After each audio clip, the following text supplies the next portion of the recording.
السلام عليكم ورحمة الله وبركاته.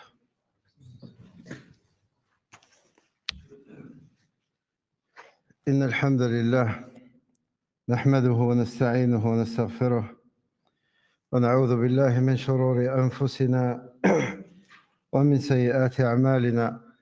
من يهده الله فلا مضل له ومن يضلل فلا هادي له، وأشهد أن لا إله إلا الله وحده لا شريك له، وأشهد أن محمدًا عبده ورسوله صلى الله عليه وسلم. يا أيها الذين آمنوا اتقوا الله حق تقاته ولا تموتن إلا وأنتم مسلمون. يا أيها الناس اتقوا ربكم الذي خلقكم من نفس واحدة وخلق منها زوجها وبث منهما رجالا كثيرا ونساء، واتقوا الله الذي تساءلون به والأرحام إن الله كان عليكم رقيبا. يا أيها الذين آمنوا اتقوا الله وقولوا قولا سديدا يصلح لكم أعمالكم ويغفر لكم ذنوبكم، ومن يطع الله ورسوله فقد فاز فوزا عظيما. واعلموا أن أصدق الحديث كلام الله، وخير الهدي هدي محمد صلى الله عليه وسلم، وشر الأمور محدثاتها، وكل محدثة في دين الله بدعة، وكل بدعة ضلالة، وكل ضلالة في النار، أو كما قال رسول الله صلى الله عليه وسلم: اللهم أصلح لنا النية والذرية والأهل والعمل. اللهم اهدنا لأحسن الأخلاق لا يهدي لأحسنها إلا أنت، واصرف عنا سيئها لا يصرف عنا سيئها إلا أنت. اللهم إنا نعوذ بك من النفاق والشقاق وسيء الأخلاق. اللهم إنا نعوذ بك أن نشرك بك ونحن نعلم، ونستغفرك لما لا نعلم. اللهم علمنا ما ينفعنا وانفعنا بما علمتنا، وزدنا علما وبارك لنا فيه. اللهم ارحم الوالد ووسع عليه في قبره وارزقه الفردوس، وموتى المسلمين أجمعين.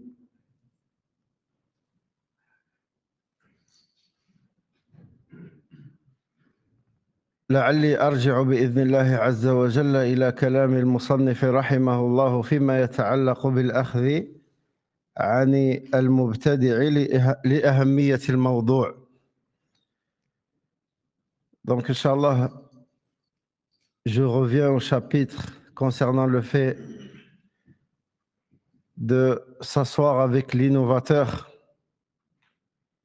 car le sujet est très, très important. قال رحمه الله: احذر أبا الجهل المبتدع الذي مسه زيغ العقيدة وغشيته سحب الخرافة، يحكم الهوى ويسميه العقل، أو ويسميه العقل عفوا، أي يسمي هواه العقل، ويعدل عن النص. وهل العقل إلا في النص؟ ثم قال: ويستمسك بالضعيف ويبعد عن الصحيح. ويقال لهم أيضا أهل الشبهات وأهل الأهواء. ولذا كان ابن المبارك رحمه الله تعالى يسمي المبتدعة الأصاغر. وقال الذهبي رحمه الله: إذا رأيت المتكلم المبتدع يقول دعنا من الكتاب والأحاديث وهات العقل، فاعلم أنه أبو جهل.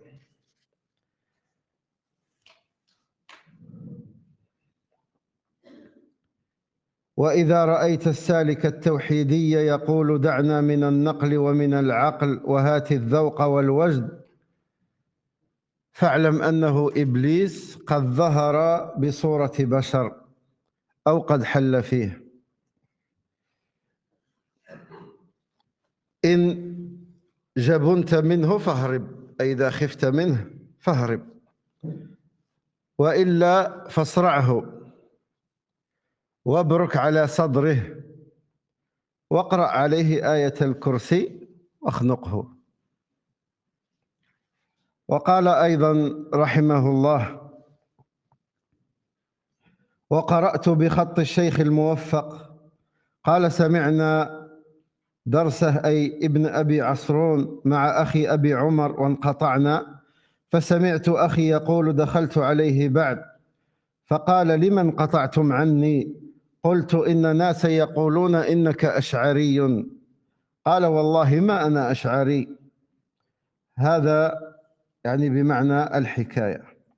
وجاء عن مالك رحمه الله تعالى قال: لا يؤخذ العلم عن أربعة: سفيه يعلن السفه وإن كان أروى الناس، وصاحب بدعة يدعو إلى هواه، ومن يكذب في حديث الناس وإن كنت لا أتهمه في الحديث، أي في الكذب حديث رسول الله صلى الله عليه وسلم، وصالح عابد فاضل إذا كان لا يحفظ ما يحدث به.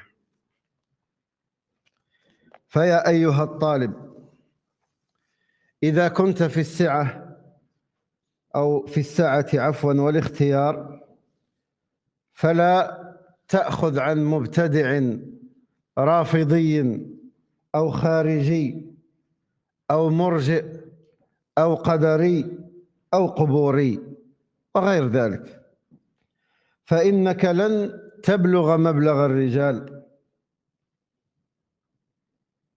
صحيح العقد في الدين، متين الاتصال بالله، صحيح النظر، تقفو الأثر، إلا بهجر المبتدعة وبدعهم. Donc je reviens au fait de prendre la science chez l'innovateur. Le cheikh il dit, rahimahullah, prends garde à l'ignorant, l'innovateur qui a été éprouvé par la déviance dans sa croyance et dont la raison a été voilée par les nuages des mythes. Il juge avec des passions ou avec ses passions et appelle cela la raison. Il s'écarte du texte. Qu'est-ce qui est voulu par les textes ici? Coran et la Sunna. Et le cheikh il pose la question, la raison est-elle autre part que dans les textes? Il s'accroche à ce qui est faible et s'éloigne de ce qui est authentique. On les appelle aussi les gens du doute ou les gens de la passion. C'est pour cela qu'Ibn al-Mubarak, rahimahullah, nommait les innovateurs les petits. L'imam al-Dhahabi, rahimahullah, a dit, quand tu vois l'innovateur dire « laisse de côté ses livres et ses hadiths et amène-moi la raison », sache qu'il est le plus grand des ignorants. Et quand tu vois le voyageur sur le chemin de l'union spirituelle, c'est-à-dire Sofi, dire « laisse de côté les textes et la raison et amène-moi l'intuition et la passion », sache que c'est Iblis qui s'est manifesté à travers l'image d'un homme ou qu'il est habité par Iblis. S'il est à côté de toi, prends tes jambes à ton cou, sinon terrasse-le, assis-toi sur son torse, puis lis-lui surat ou ayat al-kursi. Genre en gros, fais-lui une ruqya. Il dit aussi, rahimahullah, j'ai lu un manuscrit écrit par Cheikh al-Muwaffaq, dans lequel il dit, nous avons écouté son cours, c'est-à-dire Ibn Abi Asrom, avec mon frère, Abu Amr, puis nous avons cessé. J'ai entendu mon frère dire, j'ai été le voir après un certain temps, il m'a dit, pourquoi as-tu cessé d'assister à mes cours? Je lui ai répondu, les gens disent que tu es Ash'ari. Il rétorqua, je jure par Allah que je ne suis pas Ash'ari. Donc ceci correspond à peu près au récit qu'il a écrit. Et Malik, rahimahullah, a dit, on ne prend pas la science de 4 types de personnes. Le sot qui expose sa sottise au grand jour, même s'il fait partie des plus grands rapporteurs de hadith, l'innovateur qui invite les gens à suivre ses passions, le menteur qui ment lorsqu'il parle aux gens, même si je ne l'accuse pas de mentir sur le prophète, sallallahu alayhi wa sallam, l'adorateur pieux et honnête qui ne mémorise pas avec perfection les hadiths qu'il rapporte. Puis le cheikh il dit, rahimahullah, cher étudiant, si tu as le choix, ne prends pas la science d'un innovateur, ni un rafidi, ou un khariji, ou un morji, ou un quburi, ou un qadari, peu importe. Car pour accéder à une croyance correcte, à une relation solide avec Allah subhanahu wa ta'ala, et à une raison saine, et être sur la voie des prédécesseurs, tu dois impérativement rejeter les innovateurs et leurs innovations. وكتب السير والاعتصام بالسنة حافلة بإجهاز أهل السنة على أهل البدع والبدعة ومنابذة المبتدعة والابتعاد عنهم كما يبتعد السليم عن الأجرب المريض. ولهم قصص وواقعات يطول شرحها لكن يطيب للإشارة إلى رؤوس المقيدات فيها. ثم قال رحمه الله: فقد كان السلف رحمهم الله تعالى يحتسبون الاستخفاف بهم وتحقيرهم ورفض المبتدع وبدعته ويحذرون من مخالطتهم ومشاورتهم ومؤاكلتهم فلا تتوارى نار سني ومبتدع. وكان من السلف من لا يصلي على جنازة مبتدع فينصرف. وقد شوهد هذا من العلامة الشيخ محمد بن إبراهيم رحمه الله انصرافه عن الصلاة على المبتدع. وكان من السلف من ينهى عن الصلاة خلفهم وينهى عن حكاية بدعهم لأن القلوب ضعيفة والشبه خطافة. فيا رعاك الله، إذا كنت تريد أن تغامر بشيء لا تغامر بدينك. إذا كنت تريد أن تغامر بشيء لا تغامر بدينك، لا يكون دينك هو أرخص ما عندك تجلس لكل من هب وذب.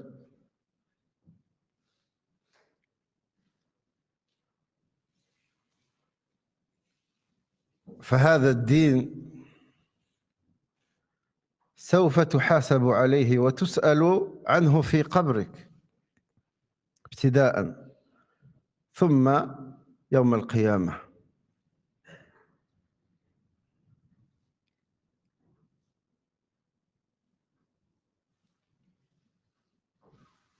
من الناس من يعبث بعقول الناس ويقول لهم طيب أهل البدع عندهم ما عندهم غير أخطاء، عندهم أمور صحيحة.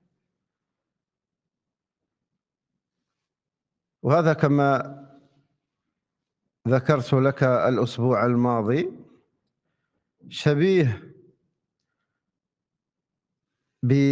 لما يذهب الناس إلى الكهان. الكاهن كما قال عنه النبي صلى الله عليه وسلم: الجن يأتونه بأخبار السماء، يعني بما سمعوه في السماء الدنيا، وهو يضيف على الكلمة الواحدة التي يصدق فيها 100 كذبة. ومن العجيب أن رغم ذلك الناس تصدقه وتذهب إليه بحجة أنه أصاب في مسألة واحدة. Donc يا أخي الكريم، n'écoute pas les gens qui te disent on prend le bien qui est chez la personne et on rejette le mauvais. Comme on a vu la semaine dernière, parmi les choses qui sont étonnantes, c'est de voir que le prophète sallallahu alayhi wa sallam a mentionné concernant le voyant que les gens vont voir et lui poser des questions sur leur avenir ou leur... Le messager d'Allah, sallallahu alayhi wa sallam, il a dit, il leur apporte une vérité à laquelle il y ajoute combien de mensonges? 100 mensonges. Et malgré cela, les gens s'attachent à ces gens-là et continuent à aller les voir, sous prétexte qu'il leur a dit une vérité. C'est-à-dire, mais regarde, l'autre fois, il m'a dit ça et c'était vrai. Et toutes les fois où il t'a menti ou c'était pas vrai, ça, tu ne prends pas compte, malheureusement. Allah al-Musta'an. Et si tu dois jouer avec quelque chose, ne joue pas avec ta religion. Ne joue pas avec ta religion. Allah al-Musta'an.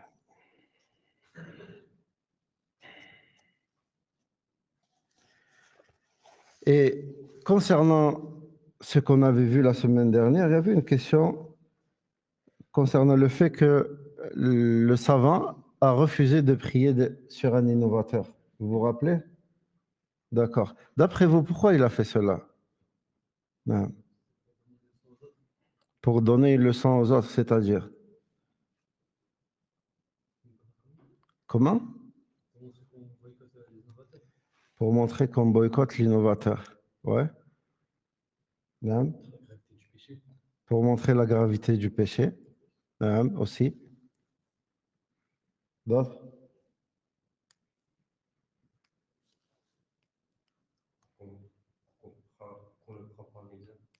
Pour qu'on ne le prenne pas en exemple. Taïb, si un ignorant vient et se dit peut-être s'il n'a pas prié sur lui, c'est parce que peut-être il n'est pas musulman.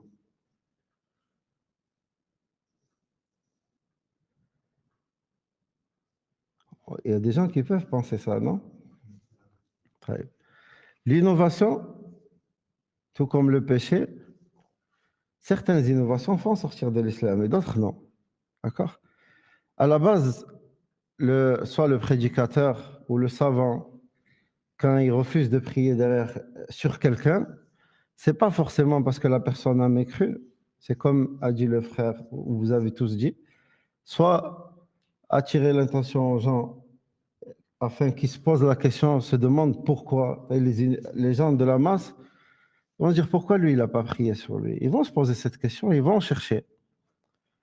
Et c'est à partir de là que ce savant-là va leur inculquer la dangerosité de l'innovation et comme quoi celui qui peut avoir un impact sur les autres, celui qui prie comme exemple, il peut faire cela afin de donner des leçons aux autres, dire que la personne elle se dise, regarde, si un savant comme tel n'a pas prié sur lui, c'est que ça doit être grave ce qu'il a fait. Et il va par conséquent chercher à ne pas ressembler à cette personne, ne pas tomber dans l'innovation dans laquelle il était à titre d'exemple. Et par contre, est-ce que nous, on doit prier sur lui ou pas? Est-ce que les musulmans doivent prier sur l'innovateur ou pas? Non. Les gens, ils doivent prier. S'il y a personne qui ne prie sur lui, toute la communauté ou tout son entourage commet un péché. S'il y a une partie des gens qui prient sur lui, personne ne commet de péché. D'accord? Et concernant ce qu'a dit ici le cheikh, rahimahullah, certains parmi les salafs ne recommandaient pas aux gens de prier derrière l'innovateur. D'accord? Est-ce que fait partie des fondements de les gens de la sunna de prier derrière l'innovateur? Non? Mahdi? Aitab? Hein? Prier derrière l'innovateur. Il me semble qu'on l'avait vu dans Usul al-Sunnah l'imam Ahmed. Tout dépend de l'innovation de la personne, si elle fait sortir de l'islam ou pas. Quand on dit prier derrière lui, par exemple, assister au vendredi chez un innovateur, est-ce qu'on a le droit d'y assister? Si on n'a pas le choix, bien sûr qu'on y assiste. D'accord, on assiste, on y assiste et on prie avec lui le vendredi. Si on a le choix et on a un autre imam sur la sunna, on va prier chez cet imam-là. Mais on ne délaisse pas la prière du vendredi, que l'imam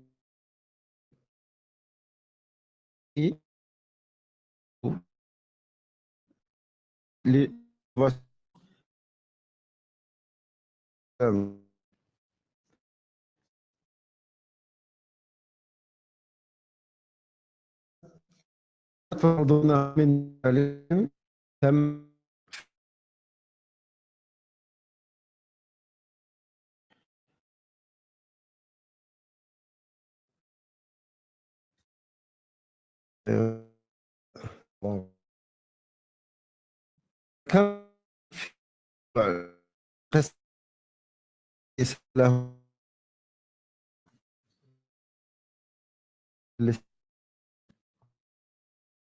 هذا له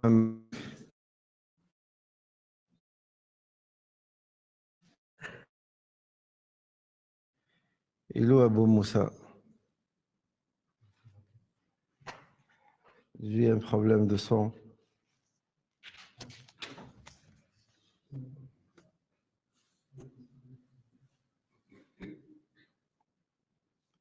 طيب ماذا قال الإمام مالك لهذا الذي سأله عن الاستواء، عن كنه الاستواء؟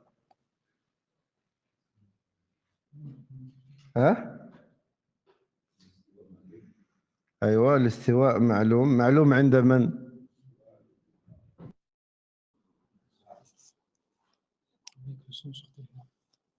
Je bascule sur mon téléphone. قال له الاستواء معلوم،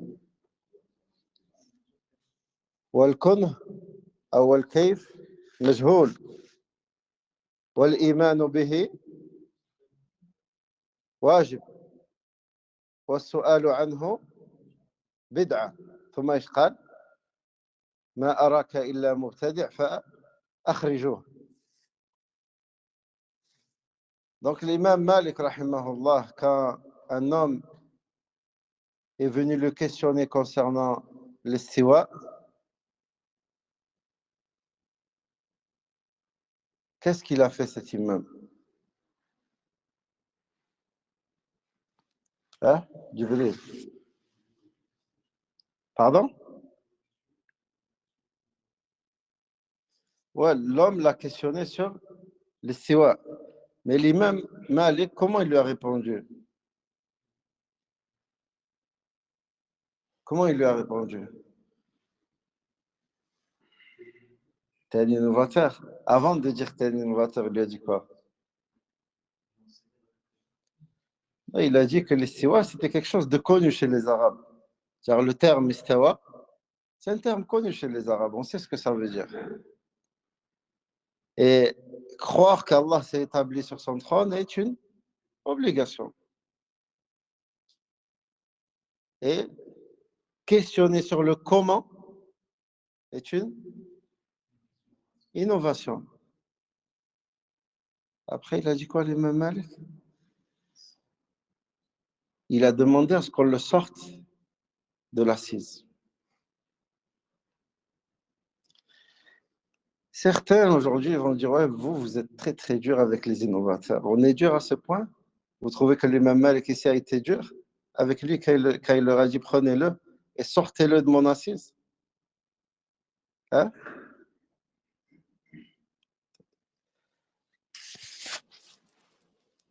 Les gens ont tellement pris l'habitude du laxisme que le juste milieu, c'est devenu une dureté pour eux.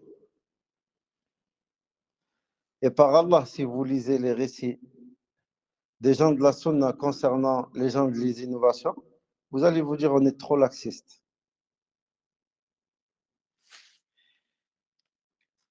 Mais pourquoi les salaf, rahimahumullah wa radiyallahu anhum, donnaient autant d'importance au fait de mettre en garde contre les innovateurs et les innovations? Pourquoi? Le messager d'Allah, sallallahu alayhi wa sallam, a dit, l'innovateur, Allah met un voile entre lui et le repentir. En général, un innovateur, c'est très rare où il se repent de son péché. Pourquoi? Hein? Parce qu'il est convaincu d'être sur la vérité, lui. Pas comme celui qui est éprouvé par l'alcool ou d'autres péchés. Quand tu vas essayer de le réformer, lui faire le rappel, il va dire invoque Allah pour moi, qu'Allah me guide et me facilite. Parce qu'il sait que c'est un péché. L'innovateur, quant à lui, si tu lui montres que ce qu'il fait, c'est une innovation, il va dire non, c'est toi l'innovateur, c'est pas moi. Lui, il est convaincu d'être sur la vérité. Et comme on a mentionné la semaine dernière, certains parmi les salafs, ils disaient, je préfère que mon fils côtoie des musiciens, des gens qui tapent le tambour et jouent à la que qu'il fréquente un innovateur. Et le messager d'Allah, sallallahu alayhi wa sallam, quand il parlait de l'innovation sur le minbar, son visage devenait rouge. Il s'énervait. Alors que devant lui, il n'y avait pas d'innovateur. Il n'y avait que les compagnons, radiallahu. Il s'adressait aux compagnons, radiallahu anhum.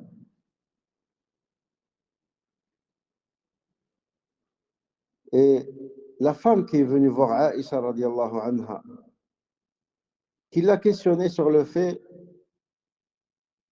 que la femme, quand elle a ses menstrues, elle rattrape le jeûne, mais elle ne rattrape pas la prière. Je dis, pourquoi elle ne rattrape pas la prière, elle rattrape que le jeûne? Qu'est-ce qu'elle lui a dit, Aïcha, radiallahu anha? Elle lui a dit, aharuriyatun anti. Haruriya, c'était des khawarij à cette époque-là, qui étaient connus justement pour cette croyance. Ils disaient ce genre de paroles. La femme, elle lui a dit quoi? Elle lui a dit non. Elle lui a pas dit c'est quoi le haruriya? C'est quoi être une haruriya? Elle n'a pas questionné sur ça. Pourquoi?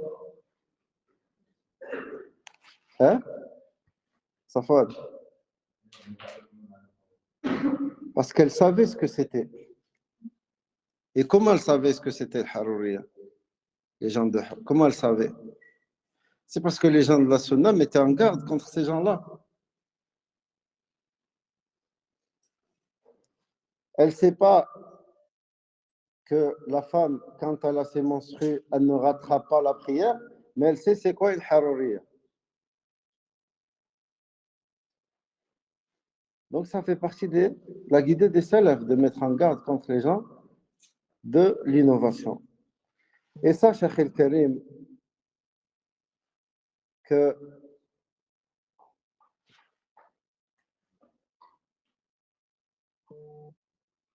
le fait d'apprendre chez les gens de l'innovation est interdit. D'accord? Le fait de s'asseoir avec ces gens-là est interdit. Sauf si c'est pour leur montrer leurs erreurs. Et cela ne se fait pas en public. Si tu veux t'asseoir avec quelqu'un, lui montrer qu'il a tort sur telle et telle chose, tu le fais de manière à ce que les gens ne te voient pas avec lui. Pourquoi? Si, admettons, genre, un de vous me voit avec quelqu'un, cette personne, lui, il ne connaît pas cette personne. Cette personne est un prédicateur aussi. Le fait que toi, tu vois une personne qui a à tes yeux de confiance avec cette personne, tu vas te dire quoi? Qu'est-ce que tu vas penser de la deuxième personne? C'est aussi quelqu'un de confiance, qui est sur la sunna. C'est si tu le vois côtoyer telle personne, c'est que c'est forcément quelqu'un de la sunna comme lui. Et peut-être un jour, tu le verras faire un cours, je te dirai, oh, l'autre fois, j'ai vu tel avec lui, donc c'est bon, on peut s'asseoir auprès de lui et apprendre de lui. Donc, si le rappel doit être fait à ces gens-là, il doit être fait en secret et pas en public devant les gens.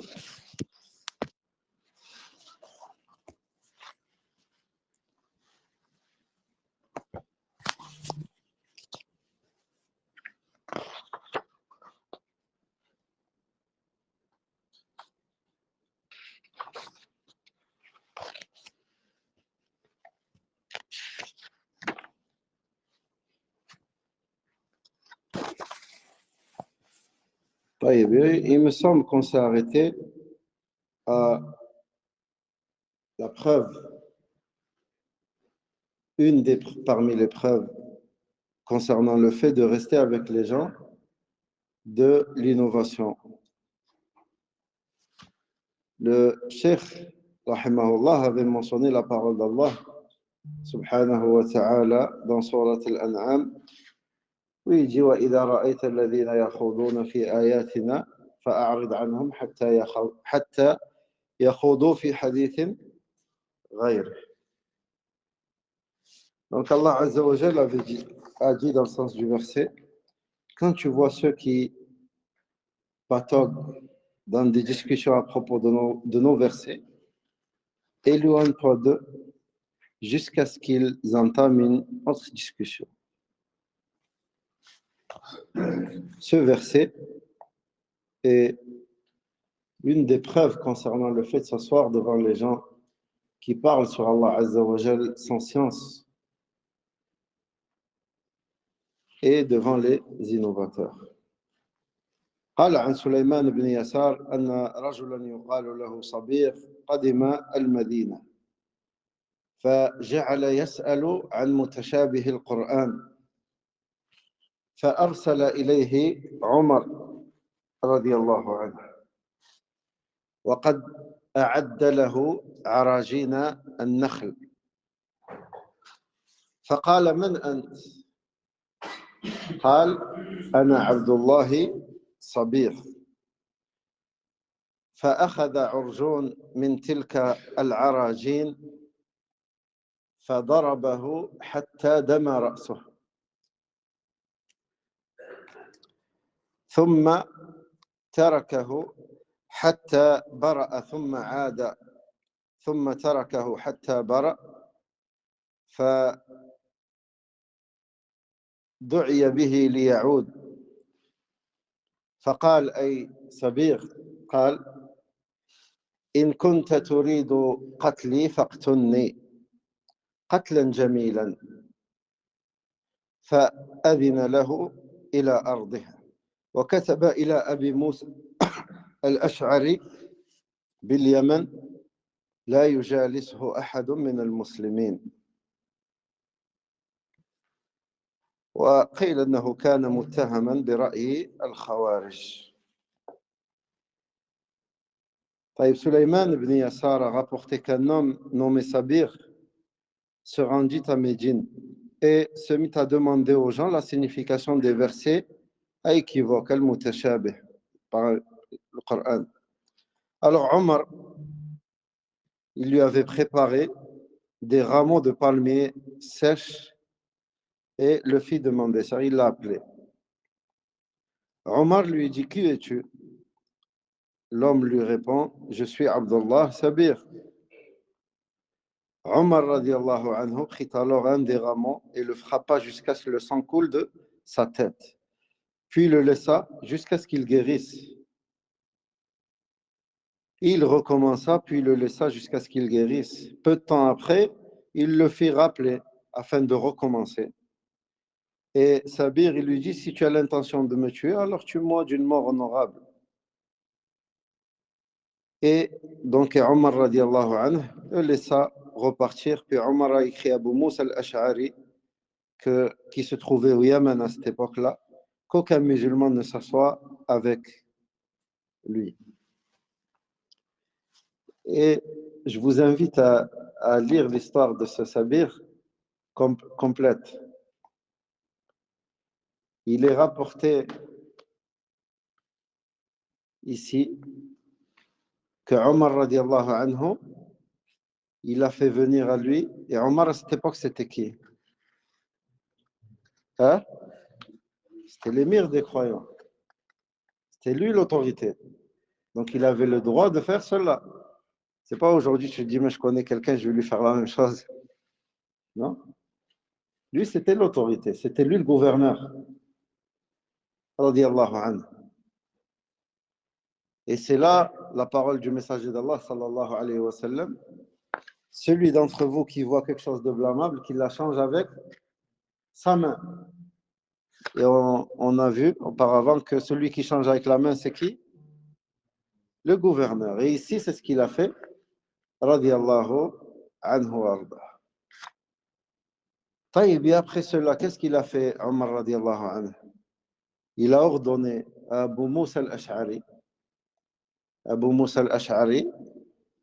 le messager d'Allah sallallahu alayhi wa sallam, l'avait envoyé au Yémen.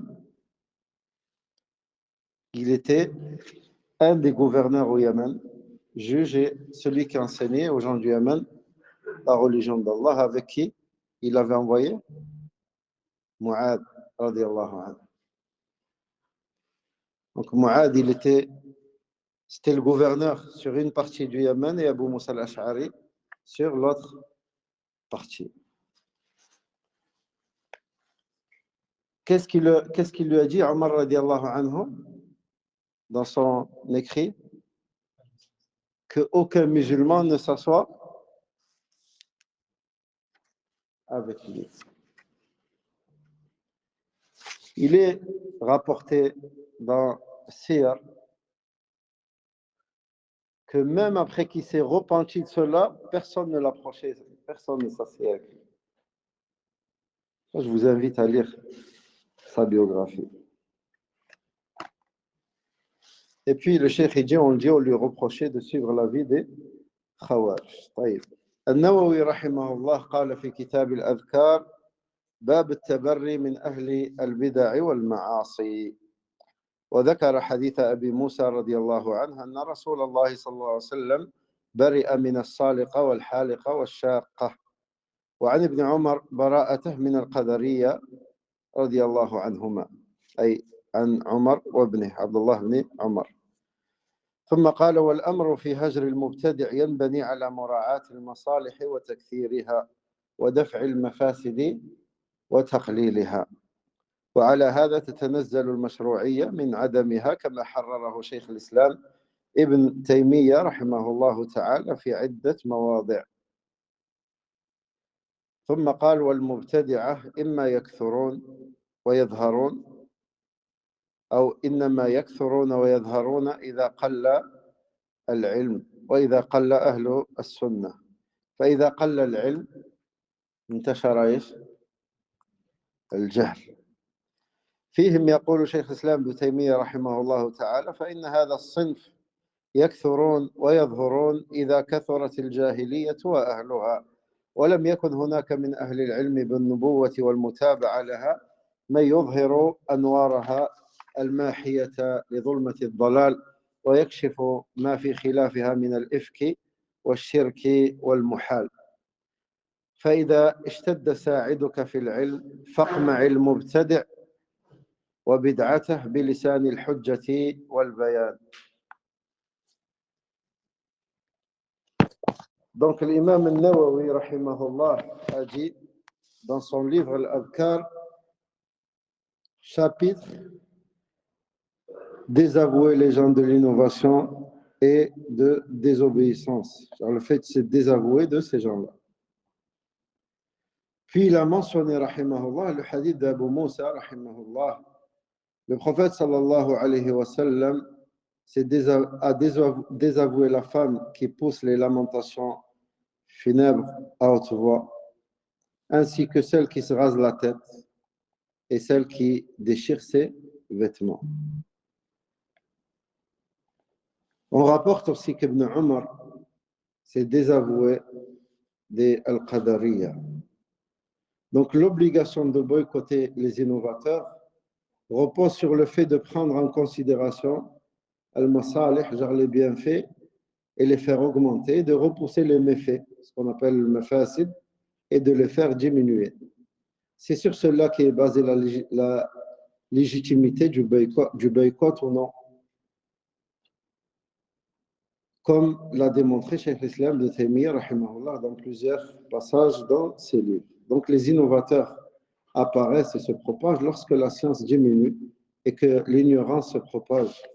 Cheikh l'Islam de Taymiyyah rahimahullah a dit à ce propos, ce genre de personnes se multiplient et apparaissent lorsque l'ignorance et ces gens augmentent et que personne parmi les gens de science de la science prophétique et de ceux qui la suivent ne fait apparaître la lumière, c'est-à-dire la science, celle qui efface les ténèbres et l'égarement, et que personne ne dévoile ce qu'il y a dans sa contradiction comme mensonge et association et absurdité. Pour cette raison, lorsque tes connaissances augmentent,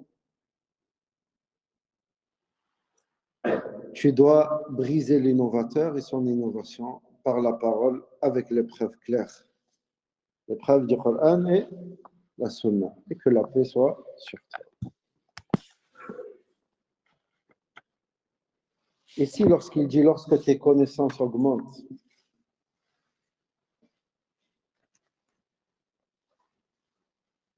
sachez qu'il y a des conditions pour ordonner le bien et interdire le blâmable. Tu ne peux pas ordonner un bien et que par la suite, tu sais que les dégâts que ça va engendrer derrière, si tu sais ça va faire plus de mal que de bien, là, tu t'abstiens de le faire.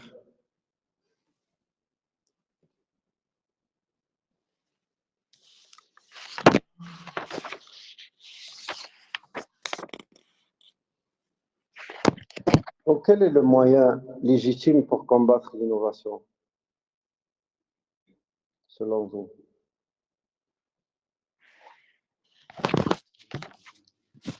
Comment? L'apprentissage de la science et puis sa propagation.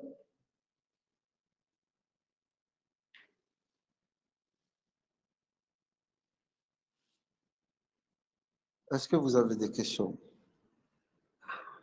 Ou je pose des questions? Aïtab, est-ce qu'on met temps? Reste du temps. Je pose des questions? Hein? Taïb. Qu'est-ce qui est plus grave, le grand péché ou l'innovation? Jibril, pourquoi l'innovation?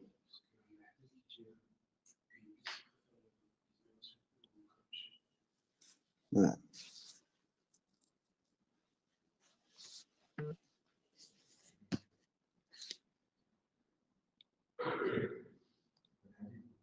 Comment? C'est athar. Non, c'est athar. لا بأس. طيب. Qui peut me donner dans l'ordre des péchés du plus grave au moins grave? Est-ce que l'innovation est plus grave que l'association? Hein? Non? T'es sûr? Comment? Il n'y a pas plus grand que la grande association. Taïb, l'innovation.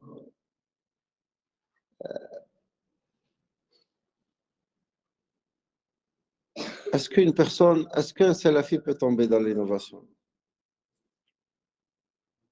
Hein? Oui, avec son ignorance, il peut ignorer que telle chose fait partie des innovations et, et la commettre. D'accord?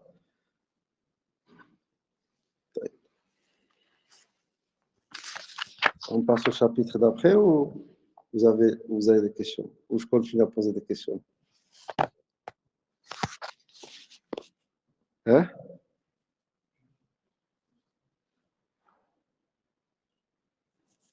Il n'y a pas Abdelrahman, sinon on va poser la question. Il n'est pas là.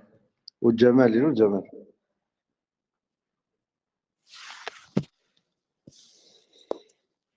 Taïb, parmi ce qui aide l'étudiant en sciences par la suite dans son apprentissage,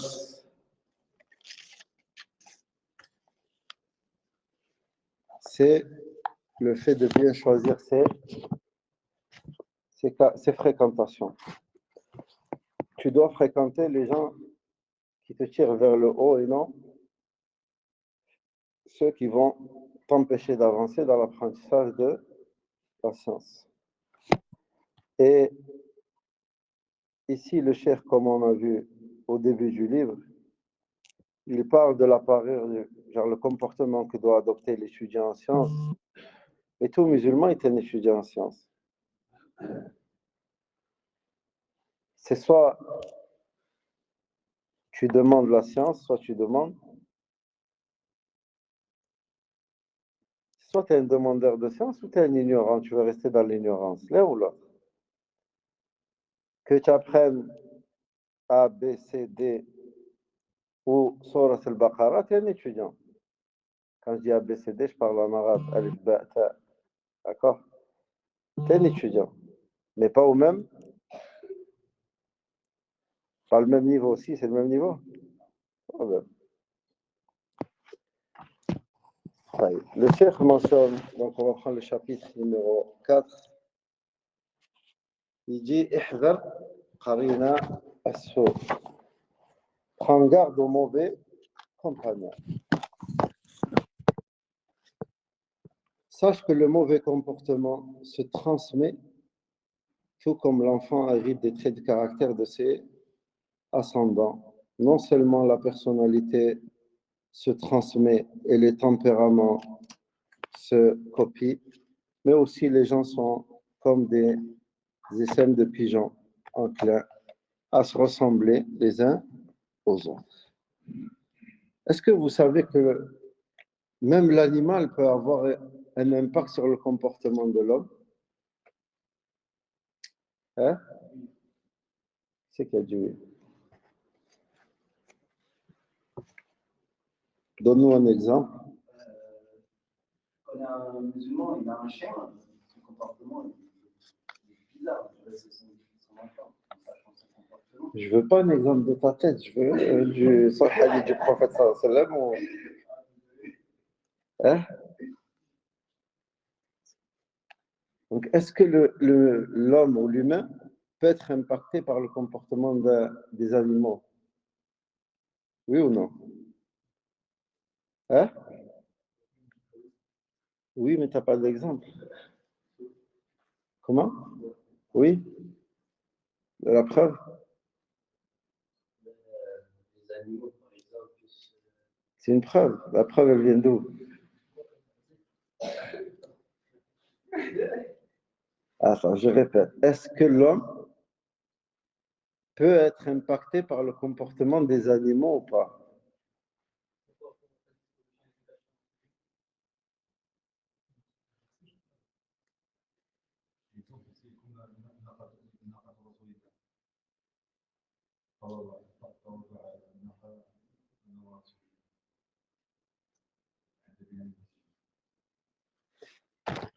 Dans la Sunna, on trouve que le berger qui s'occupe des chameaux n'a pas le même comportement que celui qui s'occupe des brebis. On trouve une certaine dureté chez les bédouins qui s'occupent des chameaux. Pourquoi? Parce que le chameau a des traits de caractère assez durs. Et par Allah, tu les trouves chez le berger. Et ceci est mentionné. D'accord? Ici, le chef il dit pour cette raison, donc prends garde à ne pas fréquenter celui qui a un mauvais comportement, car il est pour toi synonyme de perdition, et mieux vaut prévenir que guérir.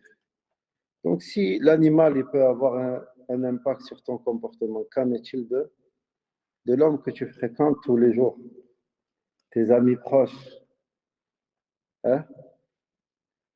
Si vous côtoyez quelqu'un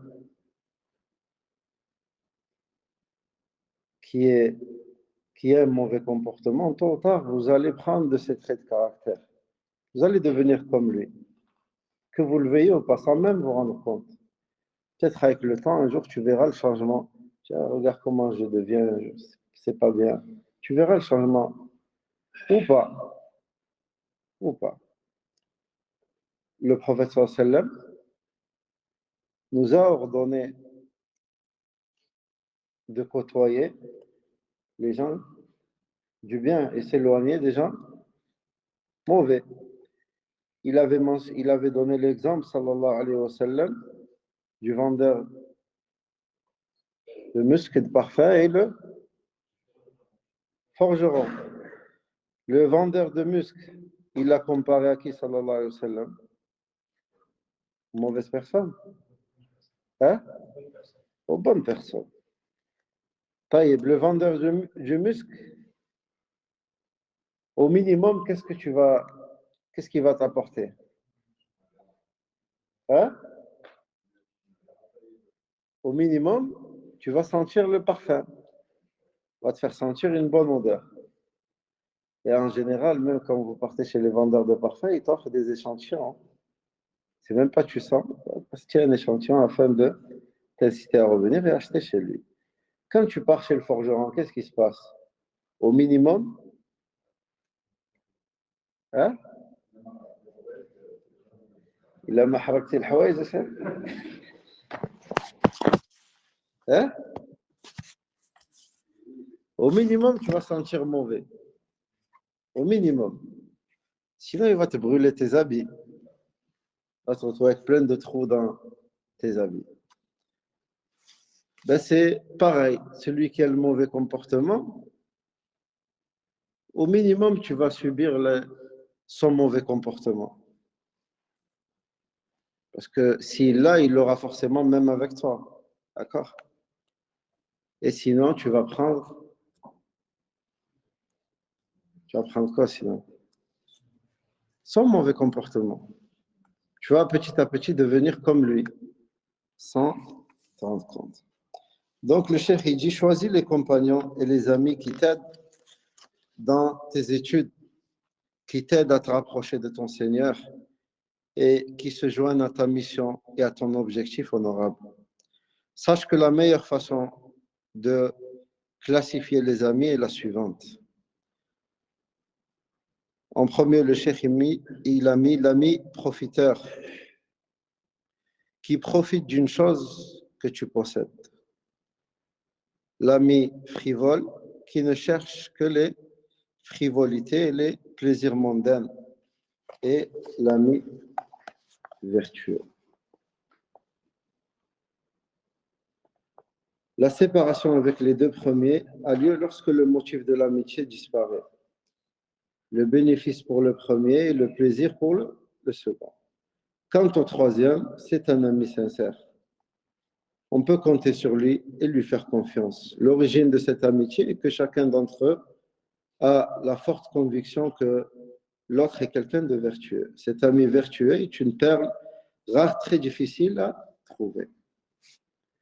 Parmi les paroles précieuses de Hisham ibn Abd al-Malik, rahimahullah, il dit, il ne reste des délices de ce bas monde excepté un frère avec lequel je me décharge du fardeau de l'entretien des liens de fraternité.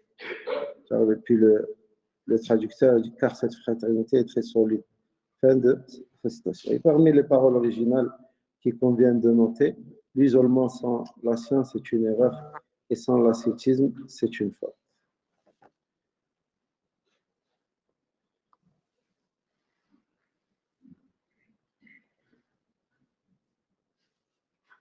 Donc, lequel parmi ses amis t'est le plus profitable? Le premier? Le deuxième? C'est qui le troisième, c'était quoi? Hein? L'ami vertueux. Donc, si tu trouves un ami vertueux, ne le lâche pas et ne gâche pas cette amitié. Des questions sur ce chapitre?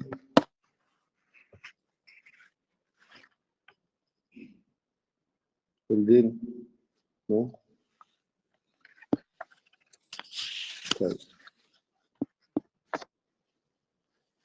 Puis le cheikh, rahimahullah, dans le 5e chapitre, il mentionne le comportement de l'étudiant en cours de sa vie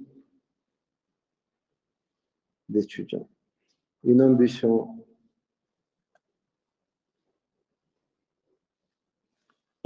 parmi les choses qui font partie des caractéristiques de l'islam, sort née d'une ambition insatiable. Cette ambition est la force intérieure qui gère tes membres elle te pousse à l'optimisme et à l'action. Cette ambition insatiable sera pour toi la cause, avec la permission d'Allah, d'un bien jamais interrompu. Elle t'élèvera vers les degrés de la perfection.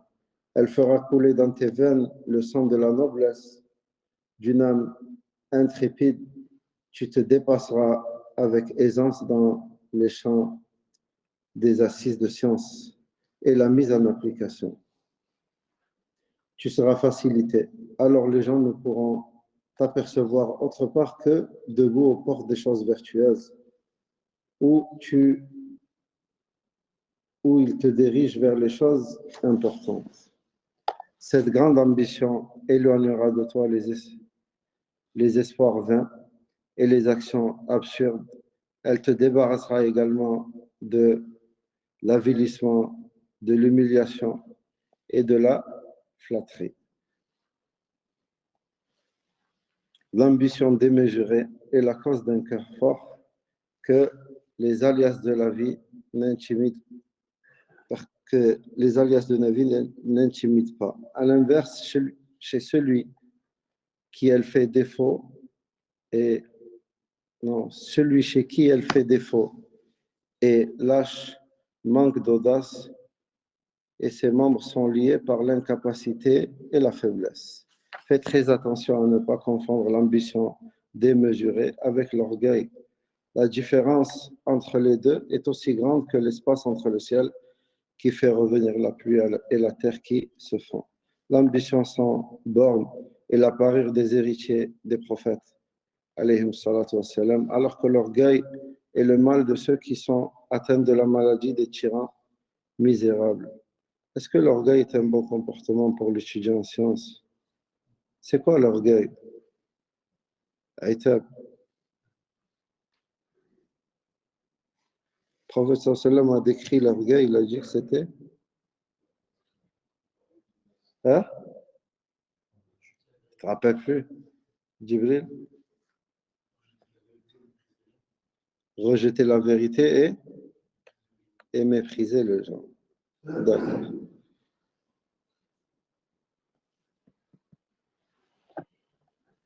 Ça y est, je fatigue. Inch'Allah, on s'arrêtera là pour ce soir. Si vous avez des questions, je vous écoute. Sinon, à la semaine prochaine, Inch'Allah. J'arrive plus. Aïtab, non, pas de questions? Ok. Donc, Inch'Allah, pour le cours, on s'arrête là. Subhanakallahumma wa bihamdik. Ashhadu an la ilaha illa ant. Astaghfiruka wa atubu ilayk. Nabil Bolen a levé la main, mais je ne sais pas si c'est par erreur ou pas. On verra plus tard. Salam alaikum wa rahmatullah.